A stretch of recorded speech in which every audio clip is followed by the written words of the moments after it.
President chapter करते हैं। Question number 1, who amongst the following is the head of Indian Republic.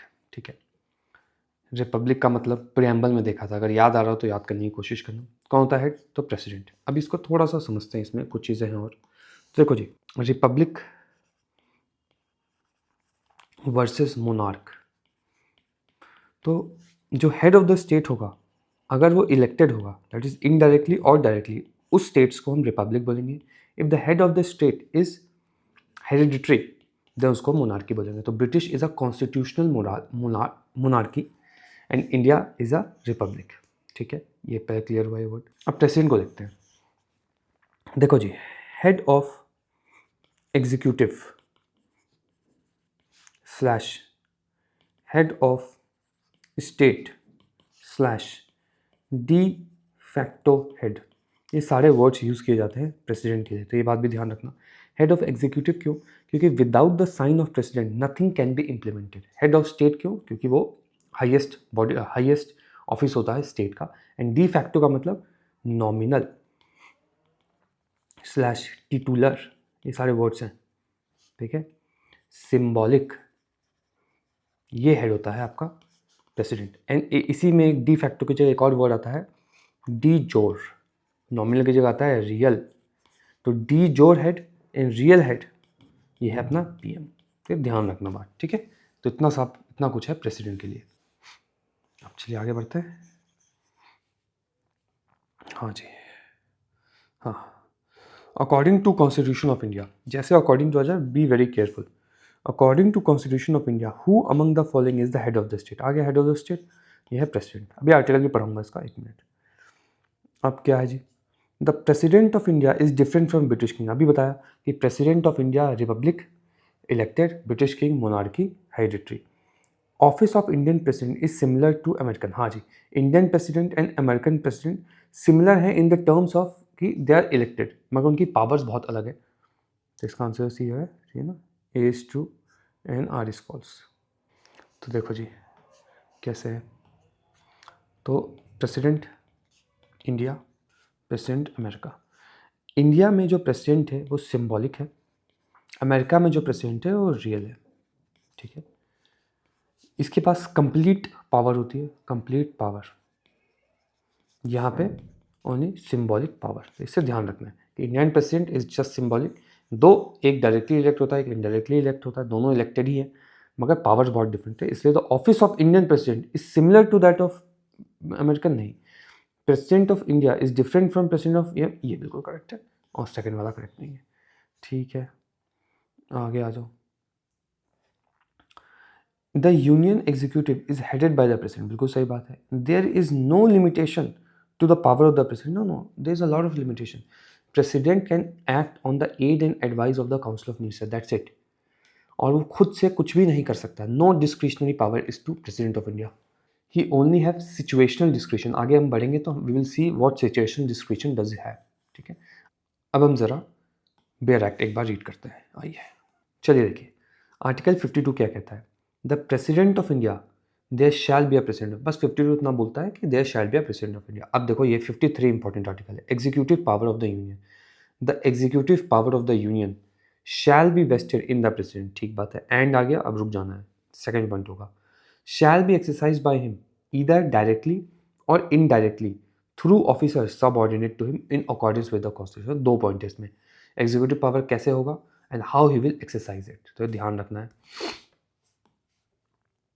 Exercise वाली। ठीक है बात, अब आगे बढ़ते हैं। Without prejudice to the generality of foregoing provision, पीछे के प्रोविजन की जनरलिटी को हटाते हुए, the supreme commander of the defence forces of the union is vested in. तो इस थर्ड पॉइंट आ गया कि एग्जीक्यूटिव पावर पहला पॉइंट है, इसको ऐसे मार्क करता हूँ, एग्जीक्यूटिव पावर ऐसे पहला पॉइंट है, exercise of that executive power second point है, and supreme commander of the forces third point है। तो इस पूरे आर्टिकल में 3 पॉइंट को एड्रेस किया गया है। चलिए जी, यहीं तक इंपॉर्टेंट था, अब आगे बढ़ते हैं।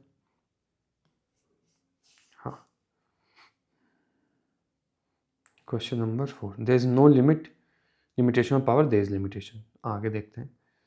The president of India exercises power, आ गया, सीधा आर्टिकल पूछी थे, इधर डायरेक्टली और through officer subordinate to him, बिल्कुल सही बात है। आगे देखते हैं। Who is the executive head? President is the executive head. फिर क्या है? According to the constitution of India, executive power of the union shall be vested in president of India. Which of the following article of the constitution vest executive power? देखो 52 है कि there shall be a president of India, 53 है कि executive power कहाँ होगा, ये 53 है। It should be in president of India. How he will exercise that executive power? He will exercise it through officer subordinate to him. ठीक है। Arm forces का head कौन होगा? तो ही प्रेसिडेंट होगा। तीन बातें हैं 53 में। 9 all the executive power of the Indian constitution are vested in again president of India. फिर क्या है? Who of the following has been vested with the executive power of the central government and constitution president. कितनी बार ये question एक ही repeat हुआ है, बहुत ही इंपॉर्टेंट है। आर्टिकल नंबर 53 फिर से देखेंगे। एग्जीक्यूटिव पावर किसके पास है, एग्जीक्यूटिव पावर को एक्सरसाइज कैसे करेंगे, एंड डिफेंस फोर्सेस का हेड कौन है। ये तीन चीज़ें, तीनों का प्रेसिडेंट आंसर है। एग्जीक्यूटिव पावर को he will exercise through officer subordinate to him. अब देखते हैं क्या पूछा गया है। The constitution vest executive power of the union in the president. बिल्कुल सही बात है। The president of India is the constitutional head of the state. बिल्कुल सही बात है। तो ये भी सही है, ये भी सही है। एग्जीक्यूटिव पावर इसके अंदर बिकॉज ऑलमोस्ट सेटिस्फाई कर रहा है। गलत नहीं लगना चाहिए बहुत दूर दूर तक, तो उसको गलत कर देना। अन्यथा अगर थोड़ा बहुत भी सेटिस्फाई कर रहा हो ना, तो आंसर इसका करेक्ट ही होता है, एक्सप्लेनेशन भी करेक्ट होता है। तो थोड़ा ध्यान रखना इसको। चलो आगे बढ़ते हैं। The executive power of the union is vested in the president. बिल्कुल सही बात है। The executive power is concerned with carrying on the business of the government. तो देखो यूनियन पे तो है एग्जीक्यूटिव पावर, और ये जो है the executive power of the union is vested in the president, which is सही। The executive power is concerned with, अब he is talking about how, मतलब what is the reason of executive power, what executive power does. यहाँ पे लिखा है executive power president पे, तो लिखा होना चाहिए why it is in president, why, तब ये बिकॉज सेटिस्फाई होता है। जैसे ऊपर लिखा हुआ था why because he is the head of the state, ये नहीं सेटिस्फाई कर रहा है। मतलब ये सही है, दोनों सही है, बट सेटिस्फाई नहीं हो रहा है। इसका आंसर तो बी है। The supreme court of the supreme command of the defence forces vested in president of India. बिल्कुल सही बात है। The president power is the commander in chief independent of, नहीं नहीं, it is not independent of legislative control. If president makes any treaty of peace or treaty of war, it has to be passed by the parliament. तो legislative control के अंदर आता ही है ये। अच्छा question था ये बात। 13, हाँ, गुड क्वेश्चन। आगे देखते हैं। He represents the nation but does not lead the nation. This dictum applies to which of the following? हाँ, रिप्रेजेंट करता है, मैं लीड प्राइम मिनिस्टर करता है। In parliamentary form of government there are two heads, one is nominal head, nominal, and one is real. तो nominal would be president, real would be, ये parliamentary form of government ऐसे ही चलता है। इसमें एक और फॉर्म है कि जो भी एग्जीक्यूटिव है इट विल बी आंसरेबल या रिस्पॉन्सिबल टू द लेजिस्लेचर।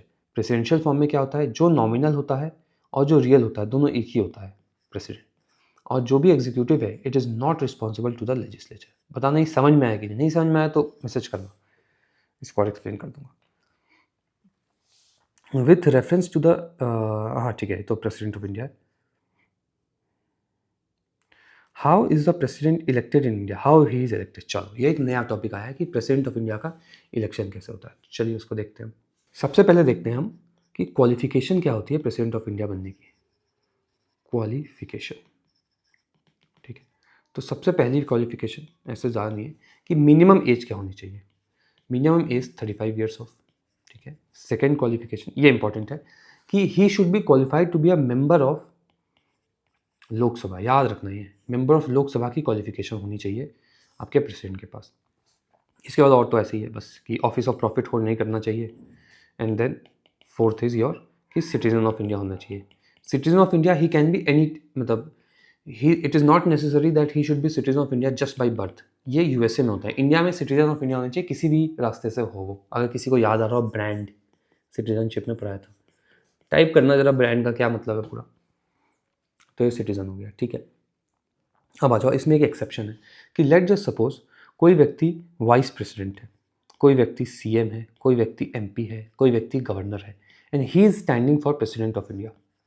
तो यहाँ पे इन ये सारे पोस्ट में he is drawing out salary from the government of India, तो that would be office of profit, ऐसा ही होगा ना। मगर क्या है, if he is standing for president of India then these won't be considered as office of profit. despite the fact that they are holding this post, they can stand for election and if they win, then they have to vacate the post. तो ये बात थोड़ा ध्यान रखना, इस तरीके की बात है. फिर इसको रीड कर लेते हैं. आ जाओ. क्वालिफिकेशन में बहुत ध्यान से देखना. 35 ईयर्स ऑफ एज, लोकसभा का क्वालिफिकेशन.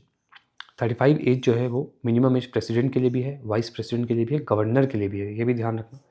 फिर क्या है, even though these offices are of profit but still are not disqualified for election as president. ये सारे ऑफिस की बात चल रही है, ठीक है.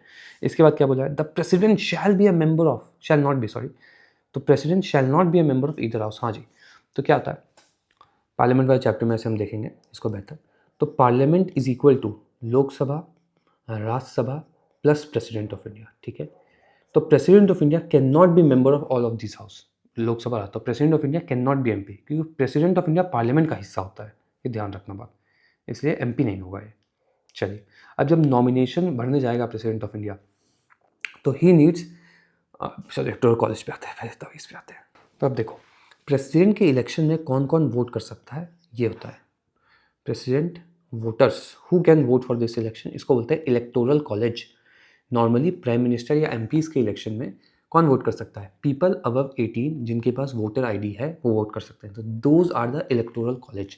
इन प्रेसिडेंट इलेक्टोरल कॉलेजेस डिफरेंट क्या होते हैं, हम एमपीज़ को चुनते हैं या एमएलएस को चुनते हैं और वो जाके प्रेसिडेंट को चुनते हैं. तो ये इनडायरेक्ट इलेक्शन है, ये बात पहले समझना. अब आ जाते हैं इलेक्टोरल कॉलेज. लोकसभा से कौन वोट करेगा, राज्यसभा से कौन वोट करेगा, इसके बाद स्टेट से कौन वोट करेगा. देखो, लोकसभा से ऑल इलेक्टेड एमपीज़ वोट करते हैं. मैं इलेक्टेड क्यों बोल रहा हूँ, क्योंकि 2019 से पहले 2 एंग्लो इंडियंस वर नॉमिनेटेड, ठीक है. अब ऐसा नहीं है, 104 कॉन्स्टिट्यूशनल अमेंडमेंट एक्ट 2019 से ख़त्म हो गया है. ऑल इलेक्टेड एमपी लोकसभा से वोट करते हैं, ठीक है. तो 550 टोटल सीट है, अभी 543 लोग हैं, ठीक है. सेकेंड आ जाओ, हम देखेंगे राज्यसभा से कौन वोट करेगा. तो राज्यसभा से सिंपली इलेक्टेड एमपी वोट करेंगे. अब इलेक्टेड का क्या मतलब है, तो 12 people are nominated to Rajya Sabha by the president of India. कौन है वो 12 पीपल, लाश LASS, literature, art, social service and science, यहाँ से 12 लोग जाते हैं. These people do not vote in the president election, rest everybody does. तो क्या है वो, 250 एज मैक्सिमम स्ट्रेंथ, जिसमें से अभी 245 लोग हैं और 233 इलेक्टेड है. तो इतने लोग यहाँ वोट करेंगे और 543 लोग यहाँ पे वोट करेंगे. तो ये दोनों लोग ऐसे वोट करेंगे. तो इसको जोड़ देते हैं, ये भी आ चुका है क्वेश्चन. 543, 233, तो 776 लोग यहाँ वोट करते हैं यहाँ से, ठीक है. अब आगे बढ़ते हैं. स्टेट्स में कौन वोट करेगा, तो स्टेट्स में SLA, स्टेट लेजिस्लेटिव असेंबली के इलेक्टेड एमपी वोट करेंगे. कुछ स्टेट्स में SLC भी है, दोनों हाउसेज हैं. 6 स्टेट्स हैं ऐसे. किसी को अगर पता होगा तो इसको कमेंट करना है, तो पार्लियामेंट वाले चैप्टर में आ जाएगा. तो 6 स्टेट्स में आपके SLC भी हैं. SLC डज नॉट वोट, तो ये डज नॉट वोट वाला अब मैं कहानी लिख रहा हूँ, does not vote, SLC does not vote. Secondly, nominated members does not vote. कहाँ के, लोकसभा के भी नॉमिनेटेड नहीं करेंगे, राज्यसभा के भी नहीं करेंगे एंड स्टेट लेजिस्लेटिव असेंबली के भी नहीं करेंगे. तो nominated does not vote, only ये क्या बोलते हैं, इलेक्टेड वोट. अब आ जाओ UT with legislature will vote, that is Jammu and Kashmir plus Pondicherry plus Delhi, ठीक है. तो ये सभी लोग वोट करते हैं. अब आगे बढ़ते हैं. अब इसको बिल्कुल शॉर्ट अगर मैं कर दूँ, ठीक है, सब इलेक्टेड, तो बहुत ही सिंपल कहानी है इसमें. All elected MPs, second, all elected MLA from SLA, ये ऐसे याद रखना, state legislative assembly. All elected MLA from UT with legislature. ऐसा मैं क्यों कह रहा हूँ, क्योंकि देखो दिल्ली 70 सीटें हैं, all is elected. Pondicherry total आपकी 33 सीट्स हैं, जिसमें से only 30 is elected, 3 is nominated by the central government. तो इससे 30 लोग वोट करते हैं. ऑल मेंबर नहीं वोट करते. ऑल इलेक्टेड कहीं भी लिखा होगा प्रेसिडेंट में, ऑल इलेक्टेड, हर जगह से ऑल इलेक्टेड. MLA जो हैं सिर्फ SLC के वोट करते हैं, इतना ध्यान रखना है. चलो आ जाओ. अब इसको पॉज करके लिखना है, ऐसे यहाँ लिखा हुआ है बहुत छोटा छोटा, मत देखो यहाँ। Electoral college, all elected MPs MLAs of states and UT, यहाँ UT के दे दिए है, ठीक है। इसको एक बार चेक करके मुझे भी बताना कि दिल्ली में, ये जम्मू एंड कश्मीर में ऑल 90s आर इलेक्टेड और सम आर नॉमिनेटेड, ये एक बार चेक करना। मेथड ऑफ वोटिंग क्या होता है? Proportional representation through single transferable vote, इसी को बोलते हैं ऑल्टरनेटिव वोटिंग सिस्टम। ये शायद अगर ध्यान होगा तो इसको ऐसे करते हैं। क्या होता है? Let just suppose there are 3 people, 1 2 3 people for candidates of election and we have to vote. तो उनके पास एक ऐसा पर्चा होता है, उसमें 1 2 3 नाम, ऐसे ही नाम होंगे इनके। एक minute, let just say Ram Shyam Ghanshyam RSG ऐसे होगा। तो if you have to give preference to none, तो 1 यहाँ दोगे, यहाँ 2 दोगे, यहाँ 3 दोगे, ऐसे करके वोटिंग होती है। एक और बंदे ने ऐसे लिखा राम श्याम घनश्याम 3 2 या 2 और यहाँ पे 1 लिख दिया। तो क्या होगा, जब काउंटिंग होगी तो 1 वाले सारे प्रेफरेंसेस को चुना जाएगा। तो ये देखा जाएगा कि राम श्याम घनश्याम किसको 1 ज़्यादा मिले हैं, और वही इलेक्शन, वही जो है आपका प्रेसिडेंट ऑफ इंडिया होता है। इस तरीके से होता है वोटिंग, ठीक है।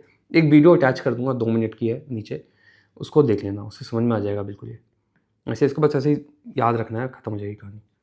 प्रोपोर्शनल रिप्रेजेंटेशन इतना। अब देखो वैल्यू ऑफ वोट। उससे पहले एक और चीज़, अगर आपको प्रेसिडेंट के इलेक्शन में खड़ा होना है तो क्या चाहिए? जो भी इलेक्टोरल कॉलेज है, MP, इतने MLA हैं टोटल, ठीक है, इन दोनों का जोड़ है आपका लेस देन 5000, ये ध्यान रखना। ऐसे तो ये है आपका 3 एंड ये 7 4809, इतने लोग हैं, ठीक है, तो 5000 से कम है। अगर किसी को भी इलेक्शन में खड़ा होना, such as suppose Ram has to be elected in has to stand for election of president, then he need 50 people from this electoral college to sign his letter of application and another 50 to sign his letter of application। तो 50 proposer चाहिए होते हैं, 50 सेकेंडर चाहिए होते हैं, ठीक बात है। ये जो चेंजेस है 1997 में हुआ था। स्टार्टिंग में ऐसा नहीं था, स्टार्टिंग में शायद 10 था ऐसा। आपको इतना याद नहीं था 10 था 50 था, आपको इतना याद रखना है कि in original constitution this was something else and later on this change, बस इतना ही याद रखना है, क्योंकि उसमें आएगा कि इन ओरिजिनल कॉन्स्टिट्यूशन देवर 50-50, तो गलत है वो, ठीक है। सेकेंडली, नॉमिनेशन भरने के लिए आपको 50 प्रपोजर के सिग्नेचर, 50 सेकेंडर के। सेकेंडली, आपको 15,000 डिपॉजिट करना होता है RBI में, ये ध्यान रखना, ये SBI लिख देंगे वहाँ पे, हमारे दिमाग में चलेगा या SBI हो सकता है, बिकॉज इलेक्टोरल बॉन्ड जो है SBI में भरते थे, RBI है, बहुत ध्यान रखना। सेकेंडली, अब जो है 15,000 रुपीज़ आपको वापस मिल जाएंगे if you lose the election, but if you do not get 1/6 of the total valid votes then this amount will not be returned। ये भी ध्यान रखना, ये सब आजकल पूछा जा रहा है। तो ये नॉमिनेशन हो गया आपका, यहाँ इलेक्शन हो जाओ। अब वैल्यू ऑफ वोट हम आते हैं, वैल्यू ऑफ वोट पे। अभी सब कुछ मैं बाद में बिल्कुल समराइज़ कर दूंगा, बस सुनते रहो आराम से, ठीक है। अब देखो वैल्यू ऑफ वोट, देखो MLA का वैल्यू ऑफ वोट डिफरेंट होता है देन MP। तो MLA का वैल्यू ऑफ वोट कैसे निकाला जाता है? टोटल पॉपुलेशन को देखा जाता है, population divided by elected MLA upon 1/1000। ये ध्यान रखना, ये 100 देंगे whenever in UPSC options if you see zeros, बहुत केयरफुल रहना, वो लोग जीरोस के साथ खेलते हैं, एक कम कर देते हैं, बढ़ा देते हैं, ऐसा करते हैं, केयरफुल रहना है। MLA का वोट क्या है? Population, total population divided by elected MLA 1/1000, ठीक है। ये MLA के वोट का वैल्यू होता है। MP के वोट का वैल्यू क्या होता है? तो MP के वोट का वैल्यू होगा आपका ऑल इलेक्टेड MLA वैल्यू, तो all value of MLA from all states divided by elected MPs। तो अगर आप ध्यान से देखोगे यहाँ पे हर स्टेट्स की पॉपुलेशन अलग होगी, तो हर स्टेट की वैल्यू अलग आएगी MLA की, ठीक है। तो उत्तर प्रदेश के MLA की वैल्यू है अराउंड 208। इसी तरीके से अरुणाचल प्रदेश की हर एक MLA की वैल्यू है 7। तो ये ध्यान रखना है यकीन कि मिनिमम 7 है, मैक्सिमम 208 है, and Arunachal Pradesh has the minimum value. ये अभी समझ में आएगा क्यों मैं इतना कह रहा हूँ, कि इससे क्वेश्चन आया है, एंड मैक्सिमम इज़ UP, ठीक है। पहले इसको देख लो तब आगे बढ़ना है। यहाँ पे वैल्यू ऑफ वोट ये हो गया, ये हो गया। अब देखो ये जो स्टेट की पॉपुलेशन, ये कौन सी पॉपुलेशन की बात कर रहा है, ये भी क्वेश्चन आ चुका है। तो जो 1971 में पॉपुलेशन थी, उसी पॉपुलेशन की बात हो रही है। तो 1971 में पॉपुलेशन जो भी थी इंडिया की, उस पॉपुलेशन की बात हो रही है। इसको बोला गया था कि हम इसी पॉपुलेशन 1971 की पॉपुलेशन पे ही डिस्ट्रीब्यूशन ऑफ सीट्स करेंगे इन पार्लियामेंट टिल 2001, ऐसा बोला गया। फिर जब 2001 आया तब ऐसा महसूस हुआ कि नहीं यार, नॉर्थ इंडिया की पॉपुलेशन तो बहुत ज़्यादा तेज़ी से इंक्रीज़ हो गई है। अगर हमने 2001 के बेसिस पे डिस्ट्रीब्यूशन कर दिया तो north will get a lot of seats and south will not get a lot of seats. तो साउथ ने अपोजिशन किया इसका। तो फिर साउथ इंडिया को अपीस करने के लिए गवर्नमेंट ने बोला कि ठीक है जी, 2026 के बाद हम डिसाइड करेंगे कि कौन से सेंसस के डेटा पे हमको एलोकेशन ऑफ सीट्स करनी है। तब शायद नॉर्थ इंडिया और साउथ इंडिया की पॉपुलेशन समवॉट इक्वल टाइप हो जाए। तो इससे ध्यान रखना कि 1971 है ये पॉपुलेशन। तो ये भी आता है कि which population they are talking about. अभी क्वेश्चन आएगा तो समझोगे। तो ये जी हो गया। अब आ जाओ, अब यहाँ पे क्या है, तो देखो तो एमपी की क्या बात है। तो एमपी में लिखा हुआ है सारे एमएलए के vote divided by MPs, elected MPs. तो हर एक एमपी का वोट सेम होगा। तो ये भी ध्यान रखना, लोकसभा का एमपी एंड राज्यसभा का एमपी, इनके दोनों के वोट सेम होते हैं और वोट की वैल्यू 700। अभी क्वेश्चन आएगा, खुद ही समझ में आता है, इसको कुछ करना ही नहीं, बस सुनो आराम से। अब इसमें चलता है कोटा ऑफ वोट। देखो क्या है, प्रेसिडेंट अगर बनना है आपको तो आपको 50% +1 वोट चाहिए। इसी को बोलते हैं quota of vote, minimum vote to win the election. तो इलेक्टोरल कोटा ऑफ प्रेसिडेंट, इसका थोड़ा फॉर्मूला होता है total value of vote, total value of vote, value का टोटल डिवाइडेड बाय 1 प्लस कितनी सीट्स को फिल करना है 1 एंड +1 वोट, क्योंकि 1 वोट एक्स्ट्रा चाहिए, 50 + 1। तो total value of vote, total divided bye 2, 50% आ गया +1। तो ऐसे होगा, ये सब लिखा होगा, ठीक है। तो ध्यान रखना, मैंने डायरेक्ट 2 लिख दिया है, बट ये ध्यान रखना कोटा निकालता ही ऐसे। अगर 3 पोस्ट को फिल करना होता तो टोटल वैल्यू करते हम, डिवाइडेड बाय 3 करते हैं नंबर ऑफ पोस्ट, +1 करते और फिर यहाँ +1 करते, तब आता मिनिमम कोटा। ये फॉर्मूला होता है, ठीक है। लक्ष्मीकांत में भी कहीं पे है, ये दिखा देता हूँ, ये है, ठीक है। ये इसको थोड़ा शॉर्ट में लिख दिया है यहाँ पे, डिवाइड बाय 2 +1, ठीक है। वोटिंग किस तरीके की होती है, तो सीक्रेट बैलेट पे होती है। अगर कोई भी डिस्प्यूट हुआ प्रेसिडेंट के इलेक्शन में तो कौन देखेगा, वो सुप्रीम कोर्ट देखेगा। क्या कभी डिस्प्यूट हुआ है? हाँ जी हुआ है। एक इलेक्शन हुआ था 1969 में, वीवी गिरी साहब वर्सेस नीलम संजीवन रेड्डी, इन दोनों का इलेक्शन हुआ था।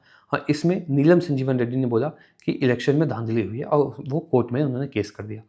फिर कोर्ट में केस गया। सिर्फ only once it has happened when the election of president of India has been disputed, that was in 1969 under V V Giri. और नीलम संजीवन रेड्डी ने वो सू किया था उनको। SM सिकरी, ये भी याद रखना, SM सिकरी उस समय जज थे और SM सिकरी ने बोला नहीं जी इलेक्शन ठीक था। अब इसमें एक और बात है कि who can challenge the election of president, those people who are either the candidate और in electoral college, those are the only who can sue it, ठीक है, और who can challenge the election of president. अब election president हो गए आप तो oath कौन दिलाएगा, तो CGI आपको ओथ दिलाएगा। CGI नहीं है तो सीनियर मोस्ट जज, ठीक है। आर्टिकल 60, ये भी ध्यान रखना है। चलो अब क्वेश्चन करेंगे तो फिर से रिपीट होगा, देन आपको ये बेहतर याद होगा। आ जाइए, सारी थोड़ी हो गई। हाँ जी, हाँ। How is president elected? President is elected by indirect election, proportional representation, single transferable vote. वही कोटा सिस्टम बोल रहा हूँ, हाँ, प्रेफरेंस वोटिंग 1 2 3 4 ऐसे भरना है। ठीक है। The president of India is elected by indirect election, correct.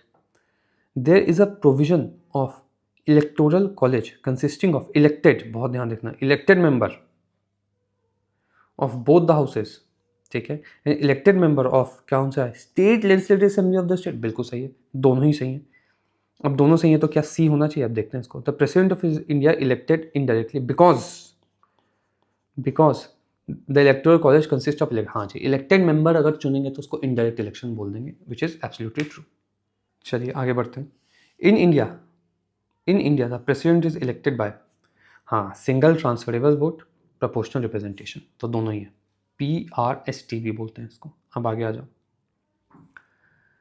The electoral college of the president consist of, फिर से आ जाओ, इलेक्टेड मेंबर, सही बात है, बोथ हाउसेज, बिल्कुल सही बात है, ठीक है।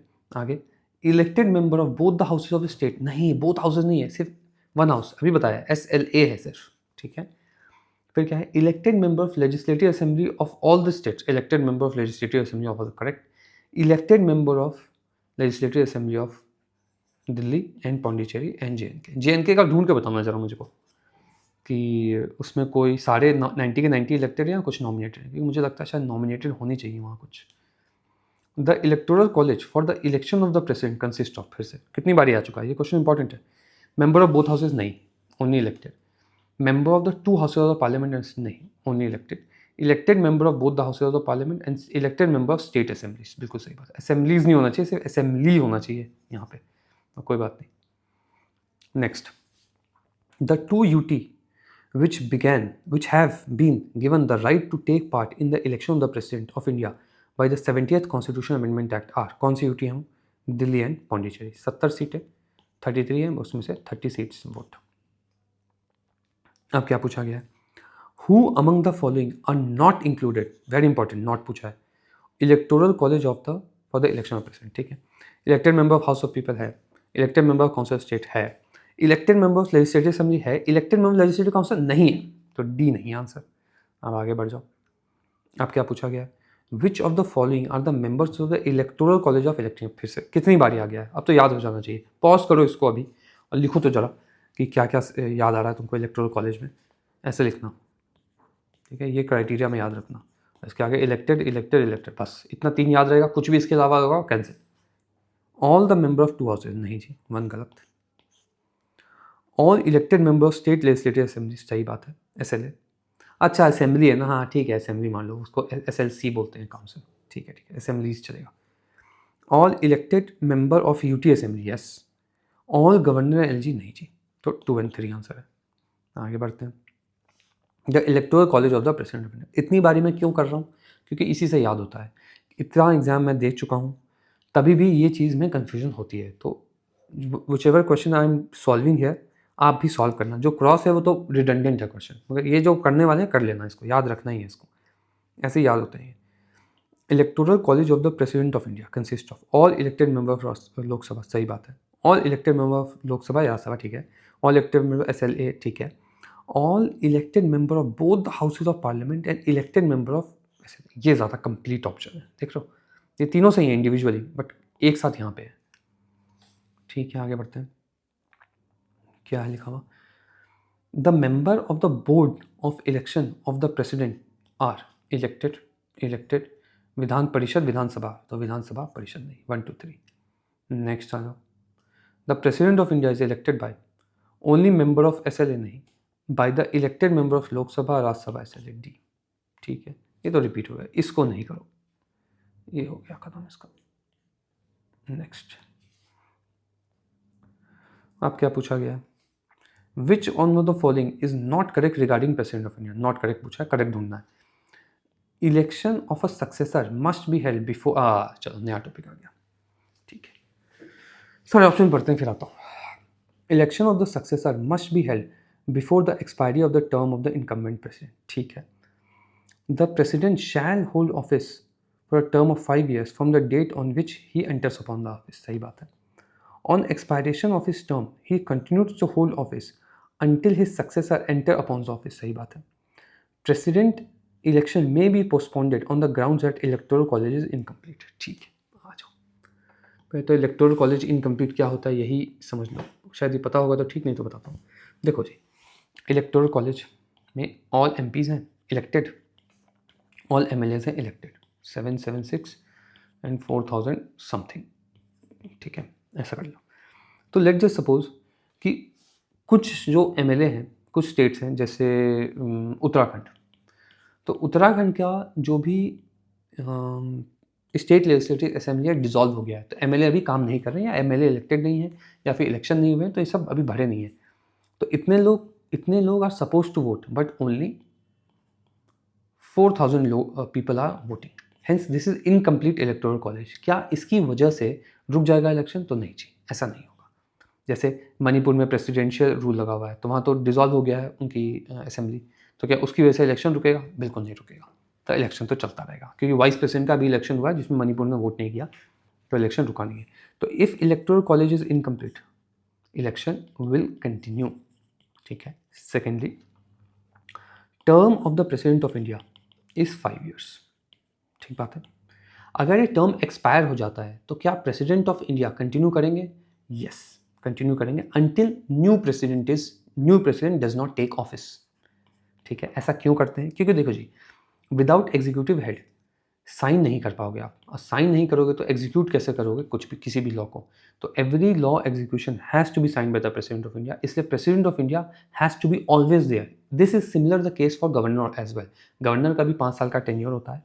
अगर गवर्नर का टेन्योर खत्म हो गया, नया गवर्नर नहीं आया है, तो वो गवर्नर कंटिन्यू करेगा जब तक नया नहीं आ जाता। ठीक है, यूजुअली क्या होता है कि प्रेसिडेंट ऑफ इंडिया का election before 5 year his completion of term खत्म हो जाता है। ठीक है, सेकेंडली, अगर 5 ईयर टर्म से पहले प्रेसिडेंट रिजाइन कर दें, प्रेसिडेंट ऑफिस किसी भी कारण से विकेट कर दें, या वैकेंसी है रिजाइन, चलो वैकेंसी दिखा रहा हूँ, वैकेंसी बिफोर 5 ईयर्स रिजाइन कर दें, डेथ हो जाए, इम्पीच हो जाए प्रेसिडेंट, तो कौन इनकी जगह आएगा? तो इनकी जगह आएगा वीपी।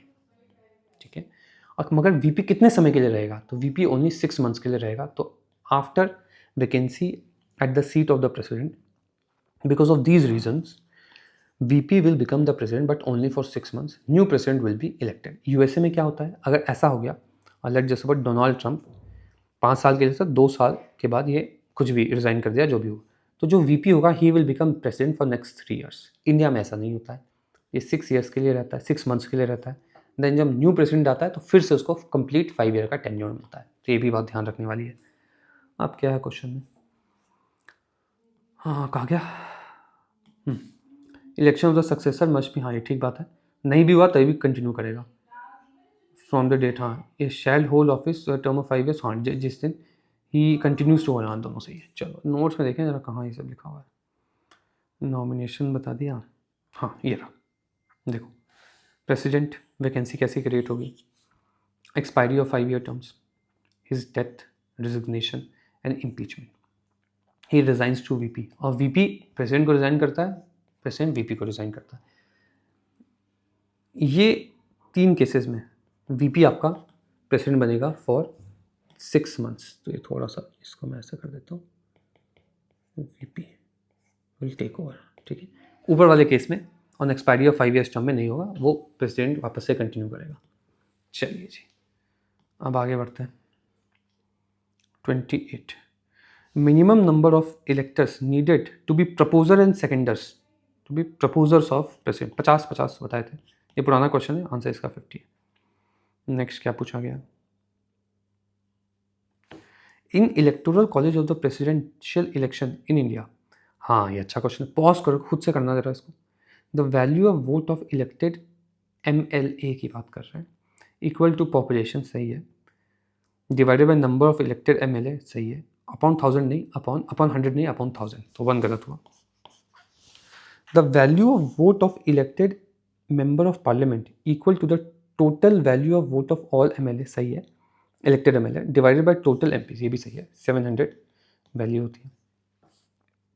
इसके बाद there were more than 5000 voter, नहीं 5000 से कम है, 4000 समथिंग थे, एंड देन 776 थे, तो ये तो नहीं है, तो ये गलत हो गया, ये गलत हो गया, only B.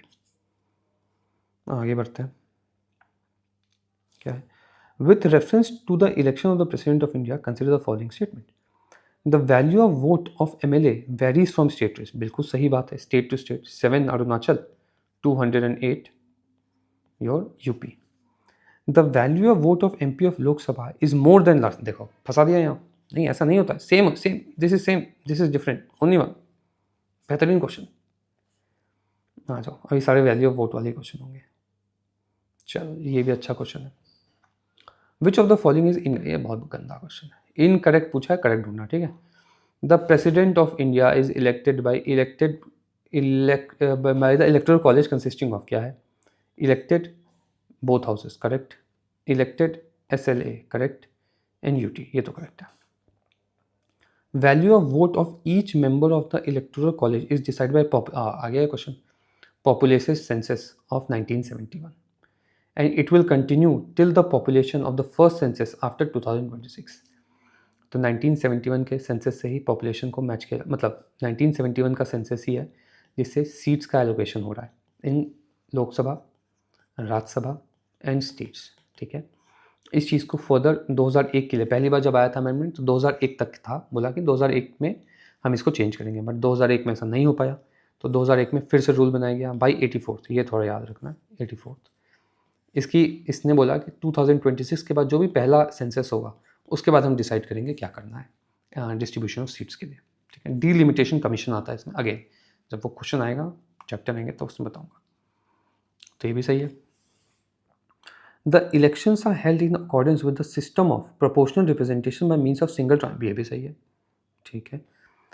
Every elected member of the legislative assembly of a state shall have as many votes as there are multiple of, अच्छा है, 100 1000 in the question obtained by dividing the, हाँ बिल्कुल बिल्कुल ये गलत है, ठीक है। इसी तरीके से कोटा वाला क्वेश्चन आएगा, पढ़ा ही देता हूँ यार मैं, लग रहा है मुझे कोटा आएगा, इसको पॉज करना, इसको रीड करना कि मिनिमम कोटा वाले क्या बात है, ठीक है। देखो क्या लिखा हुआ है, the quota of the vote is determined by dividing, ये एग्जैक्ट यही लाइन आ जाएगी, quota of the vote is determined by dividing total number of valid votes polled in the election, इसकी बात कर रहा है। Here only valid votes polled in the election, poll क्या है, चलो चलो, the quota of the vote is determined by dividing, अच्छा dividing total number of valid votes polled by dividing this vote by number of candidates to be elected, that is total vote, number of candidate एक elect होना है, here only one candidate is elected, plus one and adding another one to the quotient, तो ये line आएगी, ये बहुत important है क्योंकि अब यहाँ से आएगा ये वेरी इंपॉर्टेंट, इसको बिल्कुल याद रखना, ठीक है। इसको मैं चिपका दूंगा, राजस्थान नॉट इम्पॉर्टेंट, अब क्या है जी, आय हाय हाय ये आया है क्वेश्चन जबरदस्त, गलत करके आया था मैं एग्जाम में वाला, हाँ ठीक है।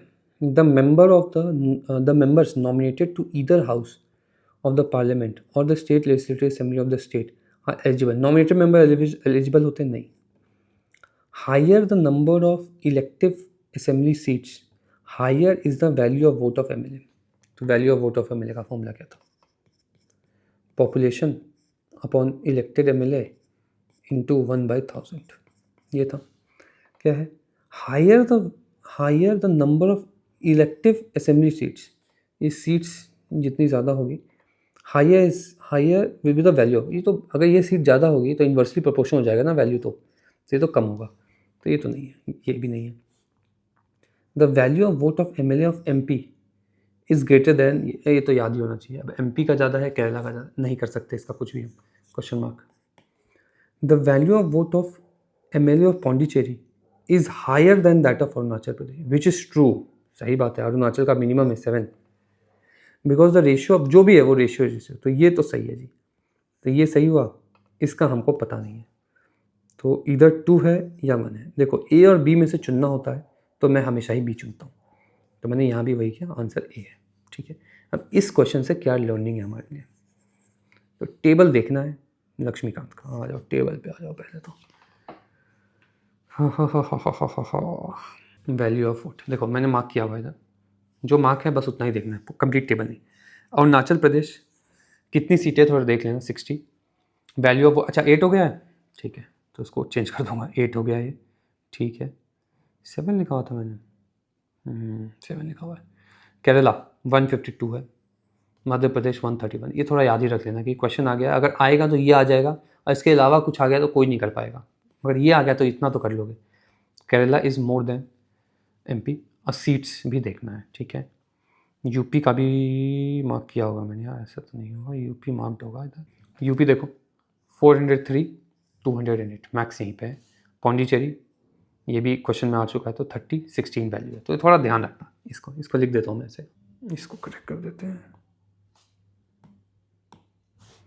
ये 8 है। अब सवाल में आ जाओ, हाँ जी, क्या क्या पूछा गया है, कौन कौन से की बात की गई है, MP, केरला, अरुणाचल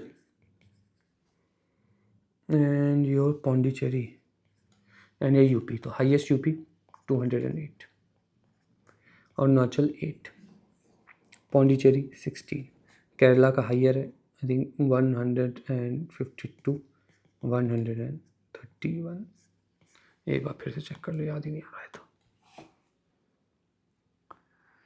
152, 131, ठीक है, इसको यहीं लिख दिया, इसको बस इतना याद रखना और कुछ नहीं करना है, ये 5 चीज़ें, दैट्स इट। इसको फेयर कर देते हैं थोड़ा, UP इज इक्वल टू 208, अब सही है, ठीक है। चलो अगेन डिफिकल्ट क्वेश्चन नहीं कर सकते थे इसको, और 50-50 में पहुंच जाओ तो मारना चाहिए, इतना रिस्क लेना पड़ेगा। आगे बढ़ते हैं, क्या पूछा है, the chief minister of a state in India is not eligible to be vote in president election, ठीक है, इफ, ठीक है देखते हैं, he is a candidate, he can vote, he is yet to prove his majority on the floor of the house of the lower house of, नहीं ऐसा नहीं है, MLA तो बन ही गया है वो, प्रूव मेजोरिटी वो अलग है ना। If he is a member of upper house, हाँ जी देखो योगी जी यूपी के जब वो CM थे तो वो स्टेट लेजिस्लेटिव काउंसिल के मेंबर थे, तो उन्होंने रामनाथ कोविंद वाले प्रेसिडेंशियल इलेक्शन में वोट नहीं किया था। इस एग्जाम्पल से याद रखना कि SLC के अगर होगा आपका चीफ मिनिस्टर तो वोट नहीं करेंगे, बिकॉज SLC के मेंबर वोट नहीं करते, तो ये आंसर होना चाहिए। He is a member of the lower house, तब तो वोट होगा इनका। आगे देखो, फिर से क्वेश्चन, अच्छा question, in the presidential election of India every elected member of the SLA shall have as many votes at there are multiple of the 1000, ठीक है question, as at present 1997 the expression population means population of 1971, ठीक है, इसको extend किया गया है by 84th constitutional amendment act 2001, ठीक है। आगे क्या है, which of the following is not an essential qualification, बहुत इंपॉर्टेंट है ये, हाउस ऑफ पीपल है, सिटीजन है, एजुकेशन नहीं है, ठीक है, ऑफिस ऑफ प्रॉफिट होल्ड नहीं करना चाहिए, बी है ना, हाँ बी है, ठीक है। आगे देखते हैं क्या पूछा गया है, consider following statement about president of India, he should be citizen of India by birth, नहीं ये बताया भी, by birth not important, 35 correct है। He should be qualified to a member of the parliament, member of the state legislative, ये member of the Lok Sabha है, parliament नहीं है, तो 1 गलत हुआ, ये गया तो ठीक है, पार्लियामेंट यहाँ लोकसभा होना चाहिए, ठीक है, ध्यान रखना है बात, फिर से आएगा क्वेश्चन। आगे बढ़ते हैं, a member of the parliament or the state legislative assembly can be elected but he will have to resign from his seat before contesting, अभी बोला कि वो जितने भी कॉन्स्टिट्यूशनल ऑफिस हैं, MP MLA गवर्नर, आपके CM PM वाइस प्रेसिडेंट, ये सब ऑफिस ऑफ प्रॉफिट में नहीं आते, तो he does not has to resign before, after करना है, he will have to relinquish his seat within 6 months, not really, मतलब पहले ही करना होता है, he will have to relinquish his seat as soon as is लगे, बिल्कुल सही है। चलो जी यहाँ पे रुकते हैं, कल अब नेक्स्ट क्वेश्चन देखेंगे।